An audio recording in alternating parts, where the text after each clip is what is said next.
I like lemon. Hello and welcome to another television review here from MBE. I'm your co-host Stephen and this is John sitting beside me here for slapheads. Yes, another right said Fred. Deeply dippy. Let's not go there. We're on to Stephen, let's be honest. John, we're on to Bobby Charlton and Jackie Charlton. We're on to oh, I would never do that. Wait a minute. Anyway, moving swiftly on before we lose any more hair. Scam 1992, the Harshad Mehta story. We've just covered episode 3, John. And that was about half an hour ago, 40 minutes ago. We're now moving on to episode 4, which you have said in your own words, this is your favourite episode so far. Absolutely. And it's titled Harshad Mehta is a Liar. Now I'll just read the slight synopsis here that comes in from IMDb. This is getting a 9.2, slightly more than the previous episodes. This is the highest rating one to date. And this is... No, it doesn't at all, John, and we'll get into that. But Harshad's sudden success catches the attention of the financial journalist Chahta Dalal, who is actively looking for proof against him. Will Harshad at all get to enjoy his extravagant life to his heart's content? Well, we're just about to find that out. As I hand over this review to yourself now, John, and you're going to take us through this experience. Well, in short, no, she doesn't. Because he's a slippery... snake of a man, but a brilliant slippery snake of a man. I'm being brave, I'm saying lots of S words whilst I've been drinking, and it's strong beer, let me tell you, it's Belgian. But Stephen, introduction, really good introduction. Again, we're carrying on from the third episode where we're starting to establish this journalist character, Chahta Dalal. Yeah. We're starting to expand it out a bit. We're showing more characters, and we start off with a meeting between her, and this is the first of many moments with Chahta in this episode. She really is front and centre, probably second only to actual Harshad in this episode for screen time.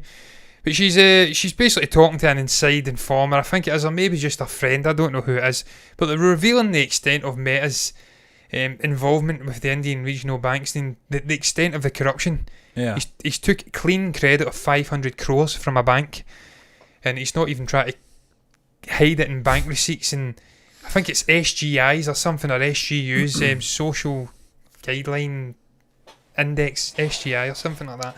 Still not quite on with these, what do you call them? Abbreviations. Acronyms. Abbreviations, that's probably the best one. But yeah, it just establishes that this guy is getting more and more careless. He thinks he's untouchable. He just doesn't care. He's taking 500 crores to invest in the stock market. And it's came to the attention of Chahta, and she's really now starting to investigate this guy a little bit more closely. And I think this is, as we move on, is going to be the undoing of Harshad. He's got a nice little number here. He could live quite happily at the level he's operating at. But as we said before, he's got this insatiable desire to have more, to become bigger and better, and that's going to be his undoing. Well, you make that word, John, undoing. At this point, I would say that it's going to be the undoing of one or the other of these characters. Either Harshad, you've not got the graphic up, John, by the way, or too close now, Stephen. I changed the camera. Now we're too close. I may have to walk off camera while you're speaking and sort that out. That's fine. It's okay. I'm going to move, Stephen. I'm going to quickly. If you want to fire away, I'll be back. I think, John, I think that is the sort of key point here that you're making about it's going to be the undoing. Money's on. It's going to be Harshad's undoing, but at this point, no one's challenged him. Yes. No one's questioning him. Or they are questioning, but they're not pursuing it. They're not pushing it. His brother's concerned. He's worried out his little mind, which we'll get into. It's coming up to him on a Sunday and questioning things. That was the other guy. That was the baldy guy. He came to him in the house. Yeah, I think. Why are you speaking about business at home? Yeah, it's Sunday. I'm reading my magazine on this lovely luxurious sofa. Give me peace. Chahta, on the other hand, it's almost a slight obsession she's got. I don't know who her co-worker was, but every opportunity, every sort of window that this guy's got, he's warning her, just be careful, you know, because this guy's untouchable. You don't know what you're dealing with here, and if you do, then you know you've got to suffer the consequences if you push it, and that's what we're getting at the moment. But it was a good introduction, John. It was, as I said from episode 3, the Chahta character, mainly through narration, and then that little bit at the very end, suggested and rightly so, that we were going to see more of her in episode 4, and we did, and I'm glad we did. Yeah, Stephen, look, you says he was warning her time and again. He was also warning her that, look, he's got a nice little number going here. The economy's doing well, India's doing well, this stock exchange is doing well, the market's at levels it's never seen before. Yeah.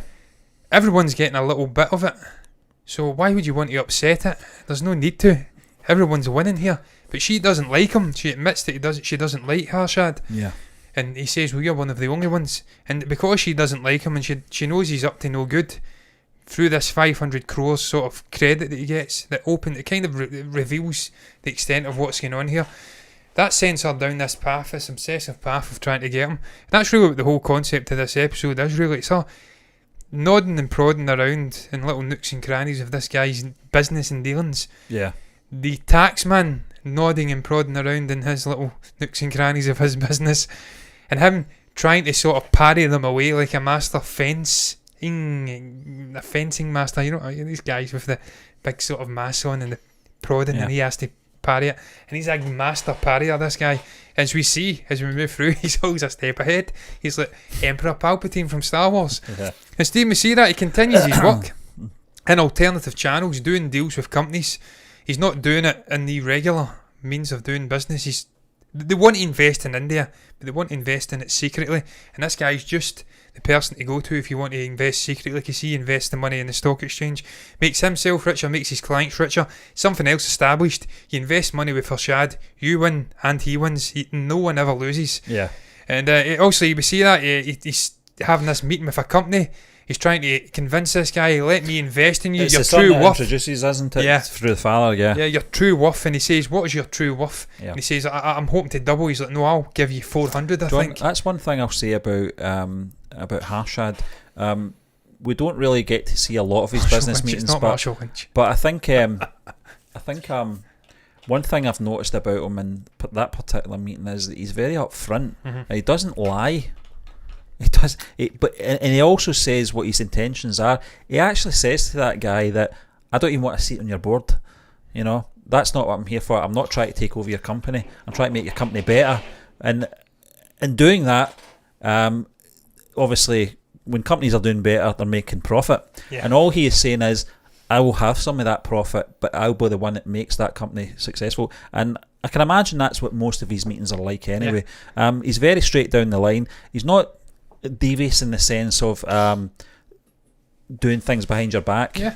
He's devious in bending the system and finding the loopholes. And that's why he's such a divisive maverick figure. People seem to hate this guy, people seem to love him, because he wasn't an out-and-out antagonist and an out-and-out bad guy. He was just playing the market, bending the rules and making money for everybody. Obviously he made more money for himself, and he did commit fraud, but I don't really care about that. I like mavericks, and this guy's a maverick, so I love this guy. And you see this, Steve, in his conversation with his brother Ashman too. He's signalling his intent to make Grow more bigger. I've said Marshall Lynch. It is not Marshall Lynch. It's some American famous bank. My dogs kill me here. And he wants to grow it bigger than them. He says, look how much money they're earning, and compared to what we're earning, I want to be bigger than them. And his brother essentially says he's delusional, to paraphrase. And this is just, it continues this vibe through the episode too. The ignominy, is that the correct word? I don't know. The tensions between the two brothers. They were once on the same page, growing this out from stock traders to I think it was a trading account, to brokers, to advisors, to entering the money market. They were always on the same page. They have joint offices in this huge big office space. Now they're starting to separate. He says he's getting greedy, he's getting a little bit risky, and he doesn't want anything to do with it. But Harshad's like, come on, you little minded fool, come on, let's get on with it. I know what I'm doing. I always make money. I'll find ways to finance all this. Yeah. And you see, that's another theme that continues through. Not only Shreya investigating all of his issues and the taxman coming after him, but the sort of deviation between the two brothers. What did you make about that, Stephen? The ambition of this guy, trying to grow his company, his trading company, or his advising company, whatever they are. Yeah. Is it something that shocks you? Because it doesn't shock me. This guy's just, his ambition's never ending. No, I don't think nothing's stopping him to where he wants to go. You know, where he wants to reach, where his end game is. You know, I'm sure, you know, after 10 episodes of this, we'll get to see that. Although it suggests to me, John, they're actually naming this series Season 1, which suggests to me, is there going to be a second season? See, that's something I'm not sure about, because by this episode we're into 92. Yeah. And it's Scam 1992. Exactly. It gets unveiled in 92. And that's something that concerns me. I don't know how this is going to go now, this TV show. Maybe we're looking into it too much. If we rushed, maybe there's going to be flashbacks again, but if we rushed, I don't know, when did this start? 78? Yeah. 14 years worth of storytelling just to get to 92, then we're going to linger After on it 3 episodes for 6 episodes. Yeah, exactly. It concerns me. That's the only thing that concerns me about this TV show. Yeah, but we've rushed all the way to 92. We've got 6 episodes to go. Yeah. But as I did say, the fall of empires, the fall of these people who have established this wealth is usually the best part. And dissecting the fall and all the things that went on, that's probably the best part, and that's what we're going to get to see in the final 6 I think as well, episodes. John, I think, next week we'll be halfway through the season anyway, and it'll be interesting to see if that's the way it's going to go, if it's going to hit its peak by halfway through the season, then we're going to see the decline of the character. I don't know, excuse you, but which would be like Harshad. But I'm very interested to see where this is going, but I wasn't really surprised on the progression of the character. No. This was something that was established very early on in the season anyway. He's a guy that doesn't rest in his laurels. He's always looking for bigger and better, and nothing's going to stop him. Nothing's going to stop him now. No, but obviously it does. The taxman, Shreya, clearly, little piranha, nibbling away at his heels. Yeah. But yeah, Shreya, speaking of which, she continues to suspect Mehta's guilt in this episode. She's investigating his deals, his movements. Stephen, I love the way that this episode, it says here, expands the story. Instead of it just being focused on Harshad, his dealings, his rise, all of his connections, from Pranef is it to Hashwan and the other little bald guy that thinks he's a partner but he's just a gopher in a we'll sense. We'll get his name one day. We'll get it. I'll look it up. He's a great actor, don't get me wrong, good character, but he's a side character clearly. Instead of focusing on that, it expands our story out beautifully. I've said there's perhaps 3-4 different perspectives. You've got Shreya and they're investigating. Harshad continue to do his deals and expand his wealth. You've got the rival bear gang cartel, the AJ and I'm going to look it up again, I've got it down there. The name begins with T, Tiaji. Their group at Citibank. You've also got the tax investigation thing. There's 4-way storytelling going on in this, and this is when I start to enjoy TV shows. I like the expanding and the bonding to a character, but when you start expanding it out into multiple plot threads and perspectives, plot threads and perspectives, that's when it becomes really interesting. I've done it again. Pin and John, I think I think as well that it's important to do that. You've got to expand on your subplots, if you like. That's what they are, the subplots. The main story here is obviously Harshad Mehta and his perspective and where he is, but it's good to see that we're getting to see all these other side players getting more airtime, and seeing it from their perspective, see how they're concerned about this main character, seeing how what they're going to do to try and halt him, which they obviously try and do. But it's that's what makes it. It's almost like a game of chess, and you're getting to see all these moves. Very strategic moves from all the players that are in this series, and it's going to be very interesting to see when this hits peak point, and what happens. Well, Stephen, the club scene is one of the most bizarre moments. Manu's little fat gopher guy, he's dancing. Do you know that was like? That was like a GTA video. Do you know those little bits you get in the middle? Man. They're always so funny, and they're always like out of character for what you thought was the antagonist. The money. Yeah, it was very cartoon-like. There's no way he belongs in that club. He belongs in a basement. That's where he belongs. But the reason behind it is it's to show you these guys are still hanging around. They're watching Harshad's moves. They're working with the likes of AJ and Tiaji, the Citibank group, and that is established in the next scene when they start meeting with, I can't think it's Griswold or something Holiday Road. It's not Griswold. There's no way it's Griswold. But it's a bank that Harshad's dealt with. He's got stocks. He's putting stocks in that company. They convinced the bank manager to sell the stocks early to try and undercut Harshad.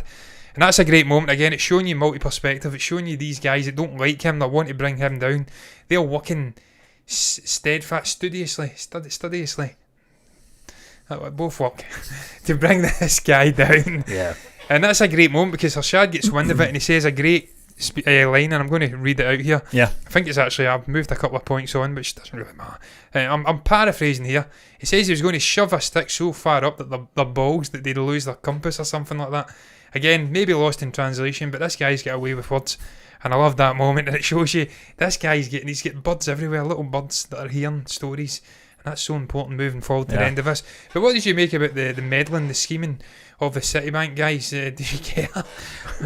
John, it's funny because my perspective and my impression of them early on, I think episode 3, was that they were more astute, they were more wise and more comfortable in their own skin and their dealings. What you're actually seeing is these pathetic little men, and it kind of unravels in this episode, where you're seeing that they're not any better or any worse than Harshad. In fact, I would say they're worse, because they're not doing it as well. They're very sneaky, and they're doing everything behind, they're having little meetings about meetings and stuff like that, scheming away, and it's a total and ultimately they're about self-worth, Stephen, and gain, whereas Harshad, he's gaining too, but as I did say previously, all his clients, all of the companies he's investing in, they're gaining hugely alongside him. So reputation's an important thing for Harshad, that's why. It is, and Stephen, we see that in this episode, because he starts coming under strain. He's arguing with his brother over taking 500 crores without receipts. It's all out in the open. His brother thinks everything's going to tumble down. It's very prescient, because it is, or prophetic even. It's not prescient, that's not the correct word. His enemies start getting a little bit bolder. They're starting to make moves. They're starting to try to come against him. And this is when we see him playing cricket in the Sunday, and his little bald friend, I'm going to bring it up because I keep forgetting this guy's name. It's right there. Bushan Bat. I'm talking about bald. He's got more hair than me. Jesus Christ, he hasn't. That's an absolute lie. I just cut my hair short. It's definitely, I've got more hair than Chirag Vora, for sure. But he interrupts him. He offers him a samosa, I think it is. Yeah. Or something that looked amazing. Jesus good, Christ, he knocked it back. What's wrong? He knocked back whiskey, and he's knocking back samosas. He's not my kind of guy after all. My two favourite things, drink and food. I'm Scottish. But Stephen, it does this. Fried food as well. Yeah, fried food, absolutely. Deep fried. Oh yeah, chippies, I love them. Funnily enough, my good Indian friend loved them too. That's why he had to leave, because he was getting fat. But Stephen, this is an important scene. Because it's the first moment we see maybe a chink in the armour of Harshad. This guy's been imperious up to this point. He's been batting things away. He just keeps earning money. Even when he has a dip in luck or form, he bounces back. This is when you start seeing that it's affecting him a little bit. He's getting worried. He's seeing ghosts at the corner of his eyes and stuff like that. The little guy comes along and says something about the stock exchange. He says, what was it, Ash, when it said? He's like, no, I'm talking about myself. Because he said partner. Yeah, partner. He's talking about himself. He took offence to that, because he's not a partner. He doesn't regard him as John. But it's important, Stephen, because this is when things start to close in, and this is what the episode's called. Harshad Mehta is a liar. He has to do an article. He has to redeem his reputation, John. I think that's why he's playing cricket as well. I think that's to sort of relieve the tension and the stress. But cricket's great, man. It's great to play. It's terrible to watch. There's also a very important part in that as well, where you're seeing the sort of original members of his lineup are starting to the cracks are appearing slightly. They're starting to wonder how loyal Harshad is to them, especially that character with the samosa. I can't remember his name.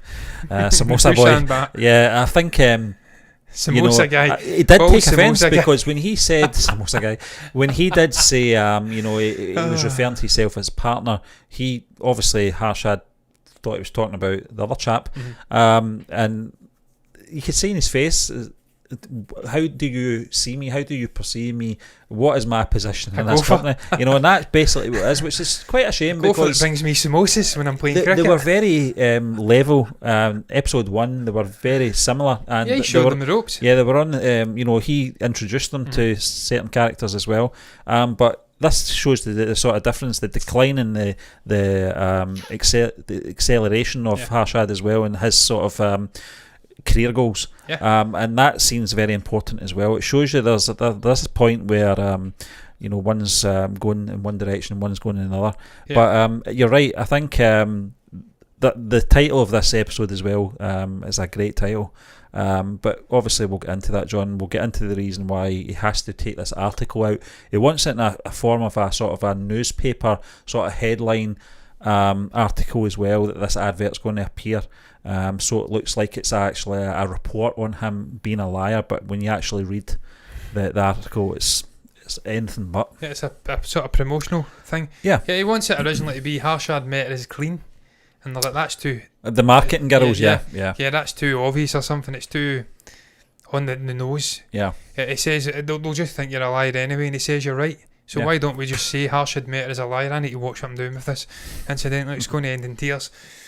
And look, it's an important moment. And look, you were right what you said, Stephen, as well, about the difference in the Bushan Bat character. You can tell our memories. We're like 90-year-olds, guys. Yeah. I'm 31. John, I feel like I'm 90. It's 10 past midnight here. Yeah, it is. It's very late. I didn't realise it was that late. Wow. Bushan Bat and Harshad Mehta. Yeah, the difference in sort of the directions. He's changing. He's going from a family man of integrity. He's becoming more and more obsessed with making money, being a success, and they go on different paths. And that's an important moment in the episode and for the story as well. It shows you this guy's changing. Yeah. But yeah, man, I enjoyed the whole article that he put out, and the fact that even in adversity, it changed his fortunes. People didn't really care that he was lying. They knew that he'd make them money, and they kept investing, even more so perhaps even after that article. Yeah. So it showed you that this guy, there's just nothing, even when he's under strain, there's nothing he can't bat off. He's just imperious. He's a maverick, and I love the guy, as I did say. I don't even know him. Stephen, obviously, Shreya's also continued an investigation. She was really revealing what he's up to. We already know what he's up to. We've been following this guy. We know he's playing the bank's money in the stock market. He's gambling. She goes to Mazda, this company he's bought up. It's all a front. They're not leasing, they're not making money, but they've got 5.8 crores, I think it is, in their bank. It doesn't add up. She takes this co-worker to their headquarters. It's a grubby little house. There's 2 saloon doors on a bare wall. Yeah. Doesn't make sense. But what she's really doing, she's revealing the con game, and she's really revealing that he's funneling money through the stock markets and whatnot. She writes an article about him, digs the dirt on him, affects his sleep, I think she says. Yeah. And then this sets up this meeting between the two. What did you make about the Shuseta? Did she use the same headline? I think, yeah. She did, didn't she? Harshad Mehta is a lie, but instead of it being a promotional because I piece. thought at first, it confused me a little bit. Obviously, when the episode played out, I got it. But at first I thought, why is he getting upset about the article now? Obviously, it's not his article. It's not his advert. But she's done him like a kipper, as we say here, Steve. Yes. Shuseta doesn't fear him. No. You know, and I think it's a very bold move from her as well. Yeah. And I think she's deliberately tried to get his attention as well. You know, I know what you're all about. And she doesn't look... obviously, they're meeting, which I think we'll probably get into anyway, John, now. She's not under any sort of pressure. She's not nervous about meeting this guy. She's not impressed or, you know, sycophantic in his presence or anything like that. That's why I like this character. She is set her goals. She knows what she's wanting to do, but it's obviously there's that thing that they talk about throughout this episode is evidence. You've got to be very careful, obviously, when you're reporting that you have your facts and stuff like that. But I thought it was a good way to get these two characters in the same room as well. It was going to take something bold from Shuseta to do that, and that's what she did. She got his attention. Absolutely, Steve. She got him in the room with her, I should say. She's not a hermaphrodite or anything like that. And it was an interesting scene, perhaps the best scene in the series to date, I have to say. Yeah, I liked it. Because as I say in my notes, I can't really repeat what I've said, but it's the first time he's faced with someone that isn't a sycophant. Yeah. A sycophantic C-U-N-T, I've said. I'll just say it. I'm not Yes. And that's an important moment because you see it with the likes of George Lucas and other circles. When you're surrounded with sycophants, yes men, if you like, yes women, it doesn't get you anywhere. You start to believe you're untouchable. This moment, I hope, wakes him up, but it doesn't because he gets caught, obviously, for fraud. But it's an important scene, and it's a great scene, the back and forth, these two. The unstoppable force meets the immovable object, if you like. Yeah. And the whole try to give her a job, saying this is what you'll earn, 20%, if you earn that, what will you earn? Here's what I'll give you. She knocks it back. That shows you she's a person of integrity. He used to be. He's not anymore. He's presuming as well, because he actually brings that piece of paper that's got her, obviously, talking about our earnings, our earnings and stuff like that. So he's been in there presuming that he's going to buy her, you know. Yeah. And she's not to be bought, and that's obviously presented through the line that she says, thanks for the wine, but don't always go by price grade. Expensive doesn't mean it's good. Good line. That was a great line. Yeah. Back and forth. I like this character too. She's a great character. She's grabbed the bull by the horns. She's going after him. She's going to take him down. We know that. The bull by the horns. I like that. Yeah, absolutely. Because he is a bull. Yeah. That's what he gets called, the bull of the BSE, I think. So that was a great moment. That's probably the standout, Steve. And obviously the next moment's up there as well. he gets tipped off that the tax authorities are coming to raid his house. Yeah, funny. He's in the office, he clears this meeting, and they rush to clear all the evidence out of I think they clear all the paper trail, the actual physical. Yeah, they put everything on it, discs, and obviously. Yeah, they put it on the computer, especially PC. I'm going into the 1990s here. Scam 1992. Yeah. And this is a great moment. John, we should talk about that. The look of this episode as well was very bang on the money. I used to work for IBM. And it was 1992. And there you go. Those computers are spot on. That was a sort of model of the computers of the day. So you've got to compliment the makers of this series. Getting a lot of the things right. In the look and stuff like that for the period. Absolutely, Stephen. It is, man. That's what I say. Is the quality of production, the editing, set design, everything. Just the set and period, even the colour grading and stuff. It's just a brilliantly constructed TV show. And look, man, I liked the raid, John. I thought it was hilarious. It was brilliant, wasn't it? It was so comfortable. But we say this in every episode, he doesn't get rattled too much. There's a little bits in there we talked about where he has to go and have play a cricket match just to sort of relieve the tension. But for what he's doing, he's not entirely having sleepless nights over it at all, because he's always a step ahead. Yeah. And he welcomes them in. He says, "Oh, welcome, I've made you breakfast. Yeah. We know you're vegetarian, so we've not put any meats and stuff like that. We've got some food from the south." He's also done his research, notes that these people are from the southern part of India. He's fought everything out. He knows they're not interested in food. They're here to ransack his house and try and find any misdeeds, if you like, evidence of misdeeds. But it's just a hilarious scene, man. As you did say, he's so cocky, he's arrogant, but he's likeable at the same time. Yeah. He's sitting having his breakfast while they're raiding his house. He's taking the phone call from Ashwin. He's clearly not talking about are they eating breakfast, are they fasting, but he's saying no, they're not eating breakfast, no, they're not fasting, come on Ashwin, I'll see you later. He's obviously frantic because he thinks they're going to get rumbled. And it shows you the difference between everyone around him and just him. That's why it's the Harshad Mehta story. It's not the Ashwin Mehta or the I'm going to bring his name up again quickly. The Bushan Bat story. What's a boy? Yeah, it's all about Harshad, and that's why, because he's infallible, Stephen. Even when he knows he's done wrong. Yeah, I'm looking forward to the end of the story. I think even when he's rumbled and it all crumbles, I think he's still going to be likeable, even at the end. But Stephen, this was a great episode, man. Yeah. Obviously, at the end, the two the sort of schemers, Tiaji and Ajay Kedia, they think they've got him. They get on the call. Yeah, they've fun nothing next time. That's what they say. And I love the way the camera sort of pans from them over to the left to sort of a view of a landscape of the city. Yeah. And the music then kicks in. It's a great episode. Bombay it is. Yeah. Stephen, final thoughts on the episode, man. You've kind of said it, really. Just brilliant. This is my favourite moment so far, in the TV show so far. I can see why it's getting 9.2 on IMDb, John. Because it's expanding the world, Stephen, as I says. We're introducing more players, more antagonists, more investigators, more characters. It's expanding the world out. It's not just about Harshad, but it's still focused on him. This is when it starts getting interesting. Yeah. You've established your main character. Now you're adding in all of these different people who want to make them, break them. Exactly. And this was just typified in this episode. Really well written, really well flowed again, edited. I watched it tonight. It flew by. All in all, really enjoyed it, man. Standout of the TV show so far. But look, that's going to round up our review of Scam 1992, the Harshad Mehta story, the episode 4. Yeah. Harshad Mehta is a liar. What is name of the episode? What's your thoughts on it down below? You can comment if you've got anything to say about the TV show, about Pratik, Gandhi, anyone involved, the story, anything in general. You can comment below. You can also like the video if you've enjoyed it, and subscribe to the channel if you want to see us reviewing more content like this in the future. And if you do, that's precisely what you'll get. You'll also get reactions, movie news, everything in between. But look, as ever, until then guys, I'm going to bid you farewell with a bye. Bye.